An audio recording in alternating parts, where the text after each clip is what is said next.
네, 안녕하세요. 오늘은 추가종을 받는 부재의 두 번째 시간이 되겠습니다. 네, 저번 시간에 2.1에서 2.5단원까지 우리가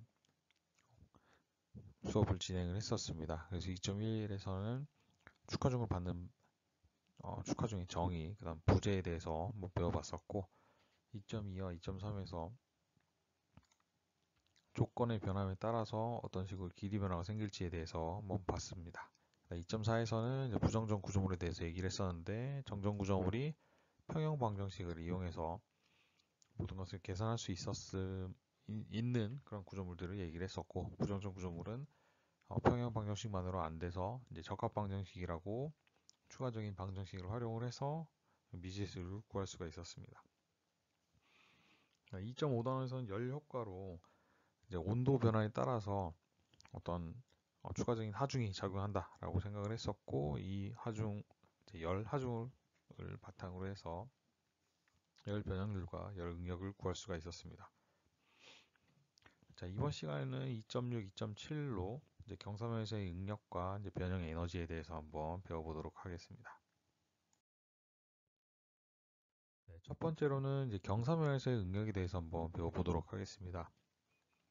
기존 같은 경우는 우리가 이제 축하중이 작용한다라고 했을 때 다음과 같이 P로 표현을 하고, 실제로는 이제 3D화 되어 있기 때문에 다음과 같이 이제 그림처럼 이제 표현할 수가 있었습니다. 그리고 축하중을 받는 부재에서는 이제 수직 응력만 고려를 하기 때문에 다음과 같이 이제 P만 작용한다라고 생각을 했었는데, 일반적으로는 이제 이런 3차원적으로 이제 그려야 됨에도 불구하고 어차피 두께 방향으로는 큰 영향이 없기 때문에 얘를 이제 2차원화 시켜서 보통을 얘기 많이 합니다. 그리고 여기서는 이제 응력 요소라고 해서 이제 부재에서 응력을 받는 미소 요소, 여기서는 이제 이 그림에서 이제 C 부분이 되겠죠. 이 부분을 얘기를 합니다. 그래서 이 부분을 가지고 보통은 얘기를 많이 합니다. 그래서 이번에 보고자 하는 거는 이러한 응력 구조, 즉 이제 축하종이 작용을 할 때 다음과 같이 이제 단면을 자릅니다. 그래서 단면을 잘랐을 때 어떤 식으로 응력들이 분포를 할 것인가에 대한 내용이 되겠고, 어, 우리가 기존에 배웠던 건 이제 수직 응력만 고려했을 때, 즉 수직으로 MN을 수직으로 잘랐을 때 다음과 같이 이제 응력이 작용하는 걸 볼 수 있었는데, 얘를 만약에 대각선을 잘랐을 때 어떻게 되는가 대해서 이번 시간에 한번 배워보도록 하겠습니다. 자, 만약에 다음 그림과 같이 이제 PQ로 이제 대각선으로 자릅니다. 그랬을 때 이 대각선을 잘랐을 때 이렇게 나오는 부분에 어떤 식으로 응력이 작용하는가에 대해서 한번 보도록 하겠습니다.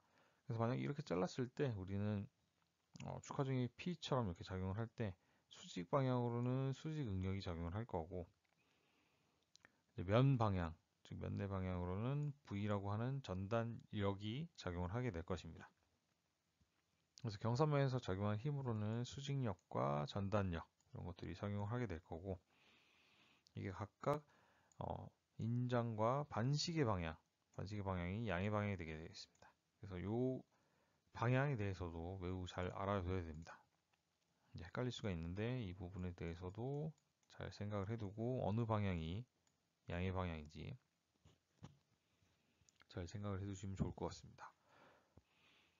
그래서 보통은 N과 V로 이제 수직 응력과 수직력, 그다음 전단력 이렇게 많이 표현을 합니다. 그래서 NV일 때 이거를 우리는 이제 주어진 P, 즉 축하점을 가지고 표현할 수가 있게 되겠는데, 세타만큼 각도를 줘서 만약에 이제 경사를 잘랐을 때 수직력 같은 경우는 작용하는 축하중의 코사인 성분, 그 다음에 전단력 같은 경우는 작용하는 축하중의 사인 성분이 되겠습니다. 그래서 이 각각을 이런 식으로 계산할 수 있게 되겠고, 여기에 작용하는 응력 같은 경우는 수직력 같은 경우는 수직 응력, 우리가 기존에 배웠었던 그냥 축하중 응력이라고 보시면 될 것 같고, 이제 전단력이 작용할 때는 전단 응력입니다. 응력이 빠졌네요. 응력. 그래서 각각의 기호를 다음과 같이 쓸 수가 있습니다. 우리가 이제 수직 응력 같은 경우는 시그마를 써서 보통 표현을 많이 하고, 전단력 같은 경우는 타우를 쓰게 됩니다. 근데 이제 각도가 세타만큼 이렇게 틀어졌을 때 각각 수직 응력과 전단력을 구하기 위해서 여기서 세타로 이렇게 표현을 해봤습니다. 자, 그랬을 때 나누는 그 응력 자체는 응력은 우리는 뭐 보통 응력은 힘 나누기 면적, 전단력도 똑같이 V 나누기 A 이런 식으로 표현을 했었죠. 그래서 그것과 같이 똑같이 표현을 한다 라고 얘기를 했을 때 다음과 같이 수식을 계산할 수 있게 되겠습니다. N 같은 경우는 여기서 P 코사인, 그 다음 여기 작용하는 면적 A1도 뭐 계산을 해보면은 A 나누기 코사인 세타 성분이 돼서 두 개를 같이 곱해줬을 때 다음과 같이 수식을 변경할 수 있게 되겠고, 이 부분을 이제 P 나누기 A를 시그마 X라고 표현할 수 있기 때문에, 즉 축하중이 작용할 때 X축 방향으로 우리가 이제 작용하는 응력이다라고 해서 시그마 X라고 표현을 했는데, 이 시그마 X로 표현할 수 있게 되겠어서 이렇게 표현할 수 있게 되겠습니다. 자, 두 번째로는 이제 전단 응력이 되겠습니다. 전단 응력도 V 나누기 A1, 즉 요 작용하는 면적이 되겠어서, 작용하는 V 같은 경우는 P 사인 세타, 그 다음에 A1 같은 경우는 A 나누기 코사인 세타가 돼서 다음과 같이 이제 수식을 구할 수 있게 되겠습니다. 자, 그랬을 때 이제 P 나누기 A도 똑같이 이제 시그마 X 성분 이렇게 표현할 수 있기 때문에 다음과 같이 수식이 변경이 되게 되겠습니다. 자, 여기서는 이제 방향 성분을 왜 이렇게 표현했냐면, 반식의 방향이 양의 방향이기 때문에 이제 음의 값이 가진다라고 해서 이제 마이너스를 붙여놓은 부분이 되겠습니다. 자, 다음으로는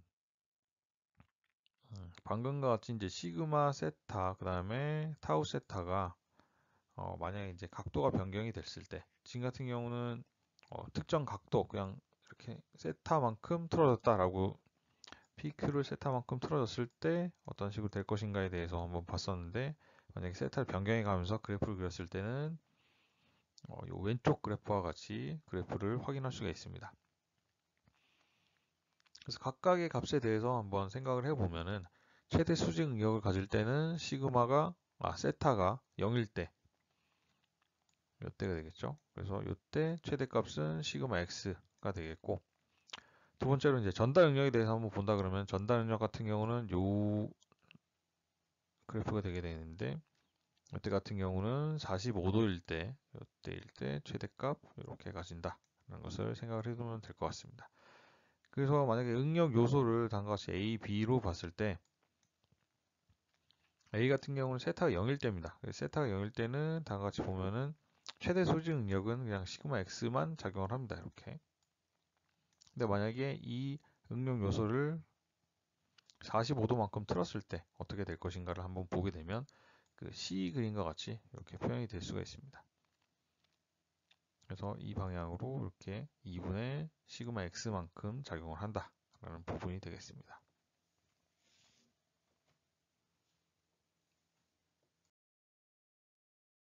그래서 경사면에서의 응력 영향의 뭐 대표적인 예시는 뭐 다음과 같습니다. 인장과 압축을 할 때 전단 응력이 최대인 면에서 보통 파괴가 많이 일어나는데, 그 각도 자체가 이렇게 45도가 된다는 부분이 되겠습니다.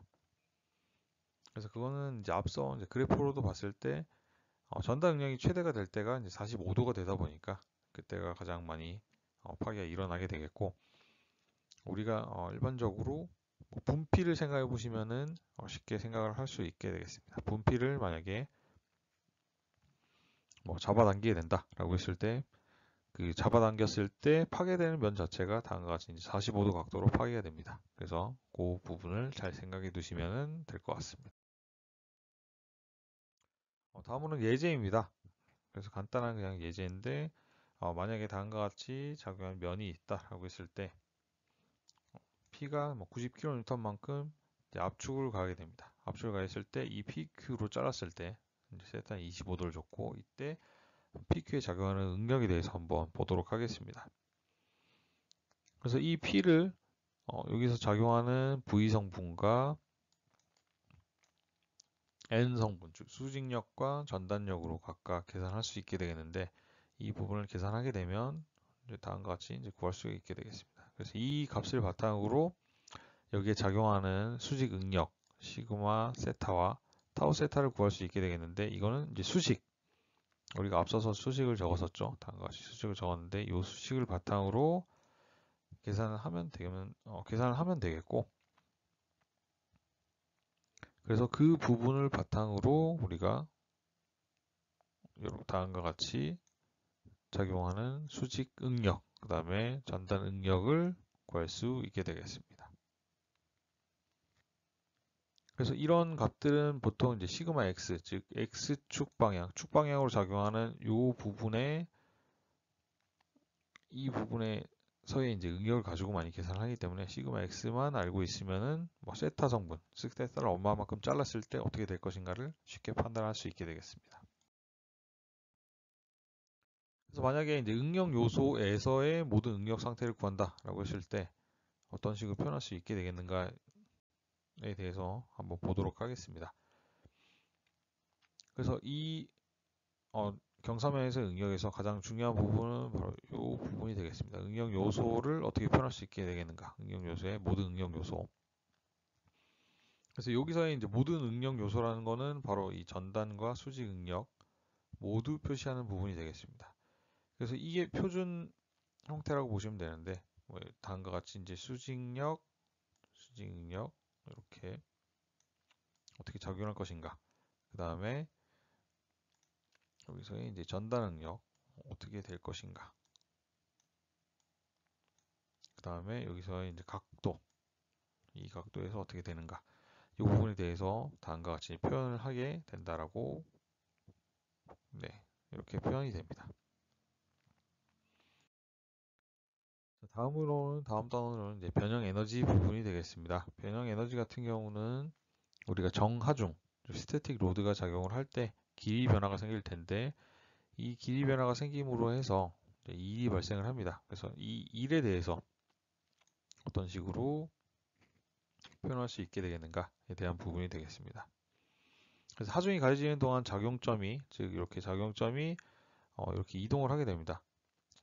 P만큼의 힘을 작용을 해서 델타만큼 만약에 길이 변화가 생겼다라고 했을 때 이만큼 일이 발생하게 되는데, 이 일을 어떤 값으로 구할 수 있게 되겠는가 그런 부분이 되겠고, 보통은 이제 하중 변이 선도, 즉 P 하중 델타 변이 요 선도, 요 그래프에서 1이라고 한다면은 다음과 같이 이 밑에 면적 부분이 되겠습니다. 이렇게 면적. 그래서 면적 부분이 1이 되겠고, 이 일 자체가 이제 변형 에너지 부분이 되겠습니다. 그래서 이 밑에 면적을 구하기 위해서 우리는 보통은 이제 W 다음과 같이 표현을 해서 P 델타 값, 즉 뭐 0부터 델타까지 얼마만큼 변했을 때 어떤 식으로 일이 발생하는가를 구할 수 있게 되겠습니다. 여기는 이제 탄성과 이제 비탄성 에너지가 있게 되겠는데, 우리가 흔히 알고 있는 탄성이라고 하면은 하중을 제거를 했을 때 원상 복귀되는 부분을 얘기를 합니다. 근데 만약에 탄성 한 개, 즉 뭐 스프링 같은 경우, 뭐 혹은 고무줄 같은 경우 너무 이제 길게 잡아당기다 보면은 스프링 같은 경우도 원래 상태로 돌아가지 않는 경우가 발생을 합니다. 그때를 보통 비탄성 혹은 뭐 소성 이렇게 보통 얘기를 많이 하고, 이때 이제 영구 변형이 발생을 합니다. 그래서 스프링 같은 경우도 길게 늘리다 보면은 늘어나고 다시 복귀가 안 되는 구간이 있습니다. 그때 이제 영구 변형이 생겼다라고 얘기를 하고, 대부분의 구조물 같은 경우는 이제 탄성 범위에서 많이 설계를 합니다.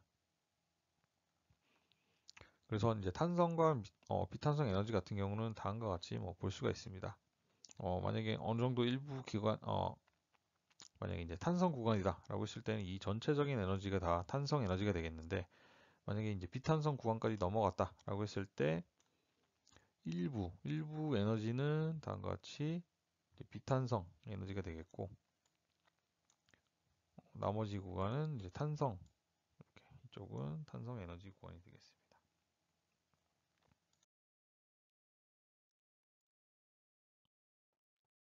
다음으로 이제 변형 에너지에 관한 얘기가 되겠습니다.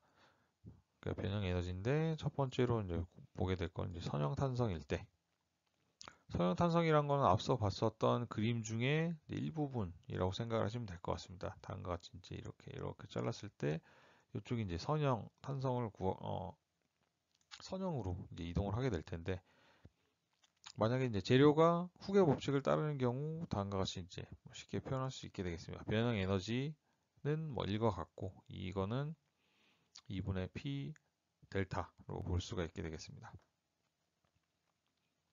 그래서 선형 탄성봉에서는 이제 길이 변화 자체 델타가 PL 나누기 2A로 우리가 표현을 했었고, 요 델타를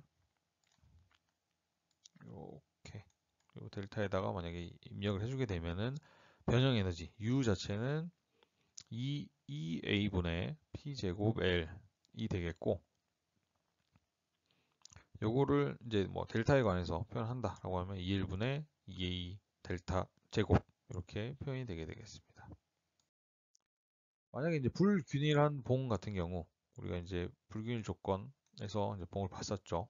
그랬을 땐 여러 구간에 구성된 봉의 전체 에너지라고 보시면 될 것 같아요.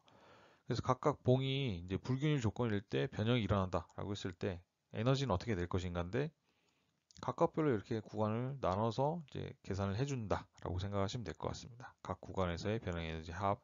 그래서 델타는 PL 나누기 2A. 그래서 각 파트별로 A, B 구간, B, C 구간 이런 식으로 각각의 델타 값을 활용을 해서 변형 에너지를 구해주면 되겠습니다. 그리고 이제 만약에 연속적으로 변하는 경우는 그냥 전체적인 적분이라고 보시면 될 것 같습니다. 그래서 그 적분도 뭐 같은 느낌으로 적분을 하면 된다라고 생각하시면 될 것 같습니다. 네, 다음으로는 이제 단일 하중에 의해서 선형탄성 재료의 변이가 생길 텐데, 이제 탄성 재료의 이제 최대 변이는 어떻게 될 것인가를 한번 보도록 하겠습니다. 우리가 선형 그 탄성에서 변형 에너지를 2분의 P 델타라고 볼 수가 있었으니까, 이때 일어나는 길이 변화 델타는 P분의 2U가 되겠습니다. 즉 만약에 뭐 에너지 자체도 정해져 있고 하중도 정해져 있다라고 하면은 그 에너지가 주어졌을 때 우리는 최대 움직이는 거리를 구할 수 있게 되겠습니다. 그리고 여기서 구한 변이 방향은 하중 방향. 왜냐면은 에너지는 방향성이 없고, 이 하중 방향에 따라서 이 델타가 변하기 때문에 하중 방향이다 라는 것을 생각을 해두면 좋을 것 같고, 자, 마지막으로는 이제 변형 에너지 밀도라는 게 있습니다. 밀도. 보통 뭐 밀도라고 하면은 뭐 킬로그램, 그 어떤 뭐 부피당 킬로그램 정도 이런 것들을 많이 생각을 했었는데, 이번에서 이제 확인할 부분은 단위 부피당 변형 에너지 부분이 되겠습니다. 그래서 뭐 부피를 V라고 봤을 때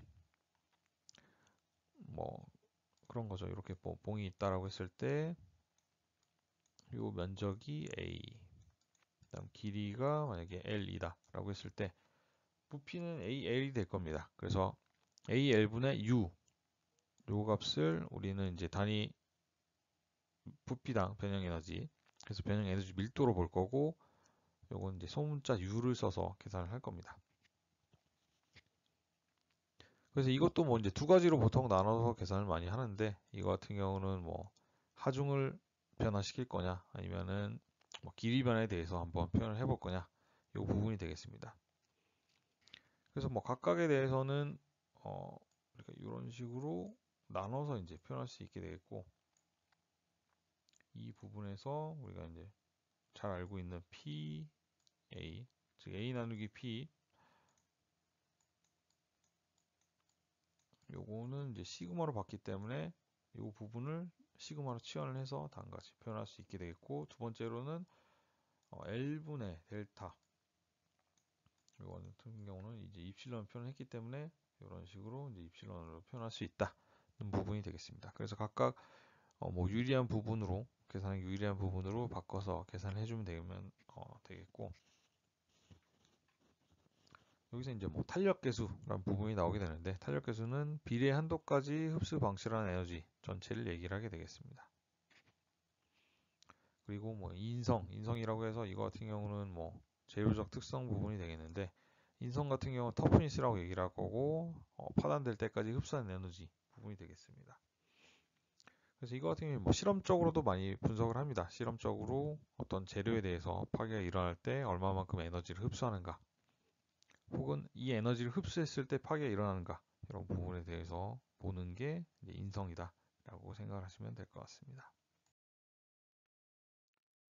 네, 그래서 이 단원 두 번째 수업이 끝났습니다. 그래서 앞선 단원과 마찬가지로 궁금한 사항이나 그런 부분이 있으면 카톡이나 메일을 통해서 질문을 해주시면 좋을 것 같겠습니다. 네, 감사합니다.